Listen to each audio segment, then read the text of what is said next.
Tonight, you'll be hearing 5 stories told by the descendants of Holocaust survivors, plus one by Matt. Obviously, these stories are not always easy to hear, and certainly for the people telling them, not always easy to tell. But it's so important to continue to tell them and make sure, it's so important to continue to tell them to make sure that these events are never forgotten, and so that we can hear exactly what happened from the people who lived through it and grew up with those who lived through it, not to let other people who have their own motives tell these stories. Additionally, coming together to listen to these stories strengthens our community and deepens our understanding of the Jewish experience. As we all know, public speaking is the favorite thing of very few people, and telling stories like this adds a layer of vulnerability on top of that. And really looking out at a bunch of people who have their nice faces on and are actively wishing them well makes a huge difference. Our next storyteller is Vivian Zoe. Vivian lives in Gales Ferry, Connecticut, which, by the way, I have never heard of. I'm like, Connecticut's not that big. And is recently retired from her career in the art world, where she served as the director of several museums and arts organizations. She's also a historian who's researched and published numerous articles about the people, places, artists, and art in Connecticut history. Since her retirement, Vivian has been creating and exhibiting her own art in galleries around Connecticut and Rhode Island. When I asked what famous Jewish person from history Vivian would want to invite for brunch, she gave me a history lesson. Here's what she said, including dates. I have to make sure I'm pronouncing this right. Baruch de Espinoza. Vivian, is that correct? Yeah? Okay, that's good. Baruch de Espinoza. And included the years 1632 to 1677, was a Talmud-trained Dutch-born philosopher of Sephardic ethnicity. He is one of the most important and controversial scholars and thinkers of his era. A brilliant Talmud scholar, he was probably on his way to becoming an important rabbi when his Orthodox community issued the equivalent of an excommunication because he argued that the Bible was written by humans, he claimed by men. He was charged with atheism, but he never denied the existence of God. Very fascinating. I'd never heard of him. Thank you for sharing that with us. Please welcome Vivian Zoe.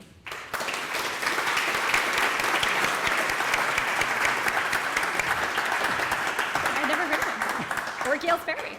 All right. This might be the right height for you.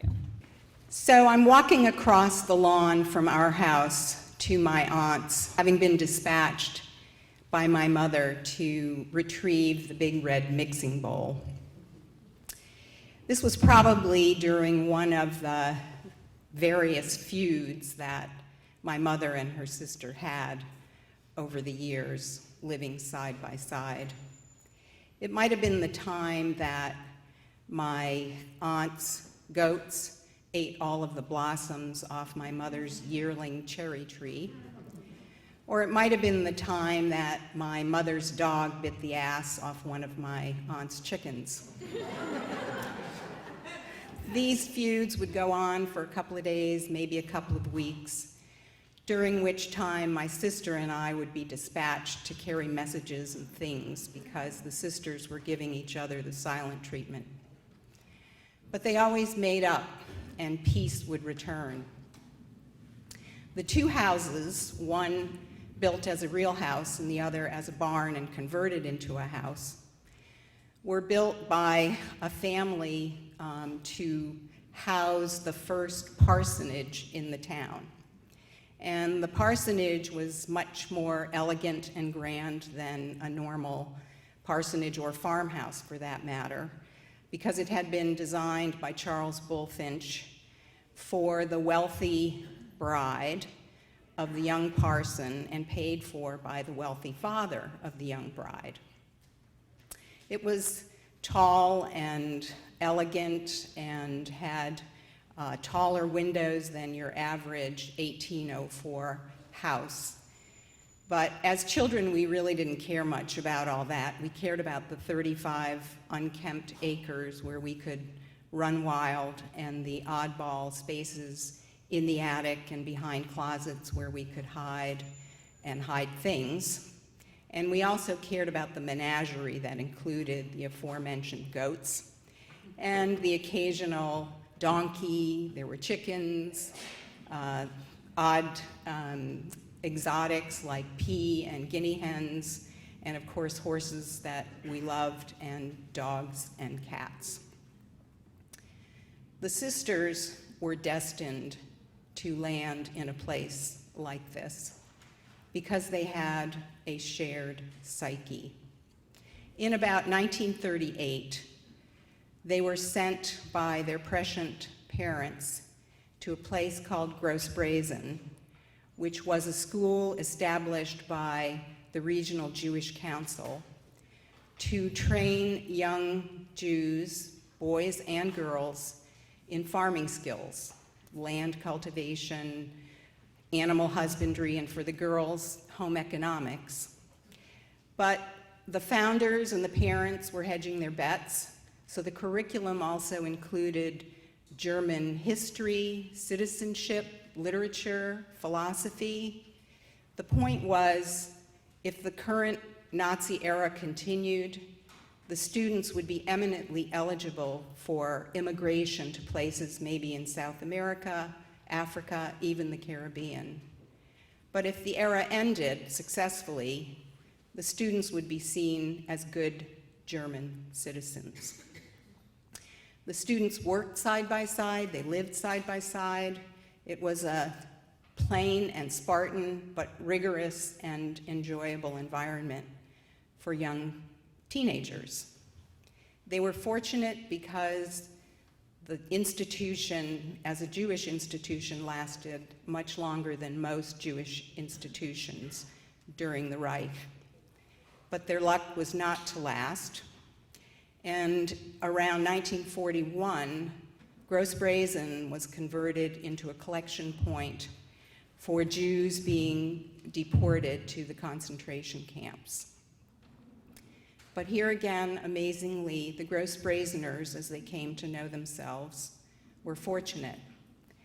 They were sent to farms about 40 miles northwest in a place called Hasenfelde to work as enslaved farm workers to replace the paid farm workers who had been conscripted into the Reich's army.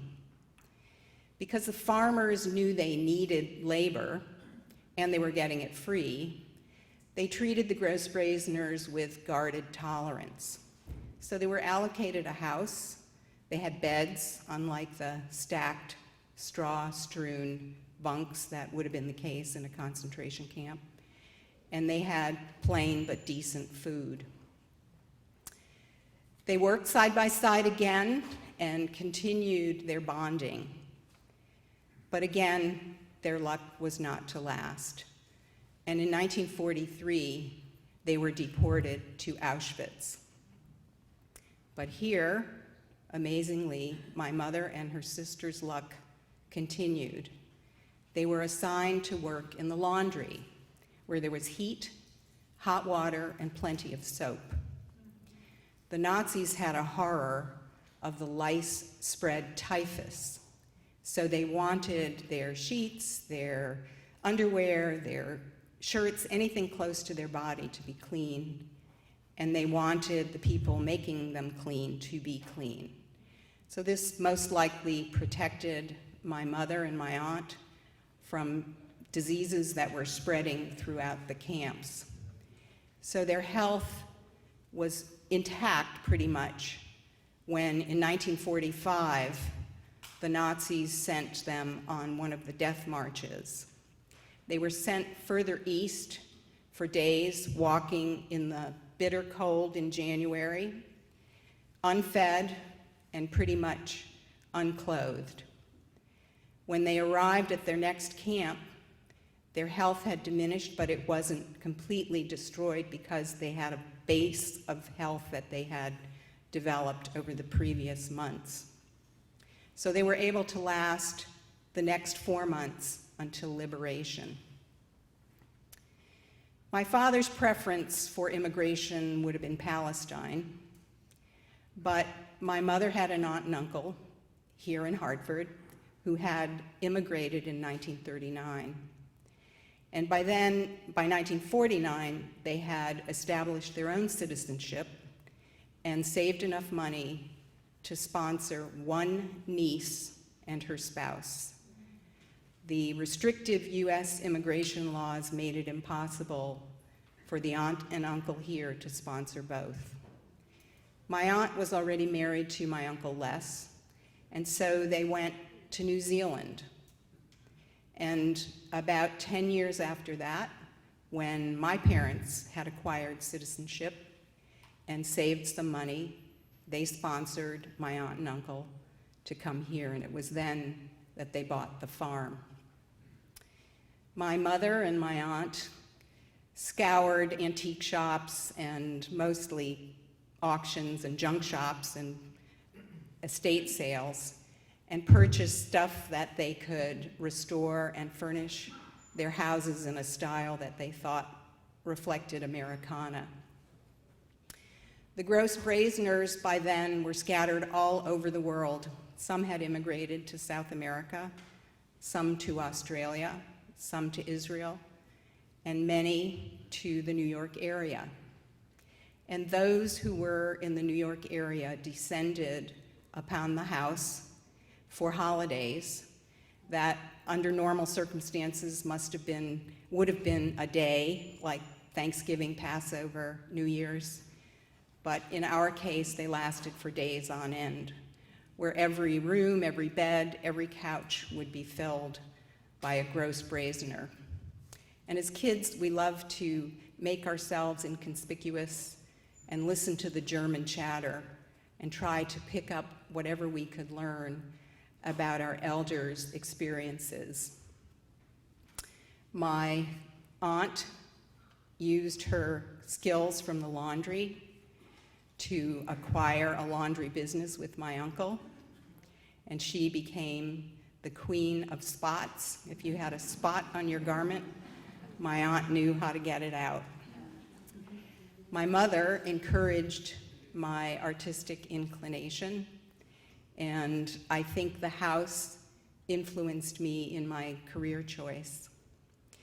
So I spent a career researching and telling the stories of Yankee immigrants to this country, and now in retirement, I'm able to spend time researching my own family's history and telling that story. Thank you.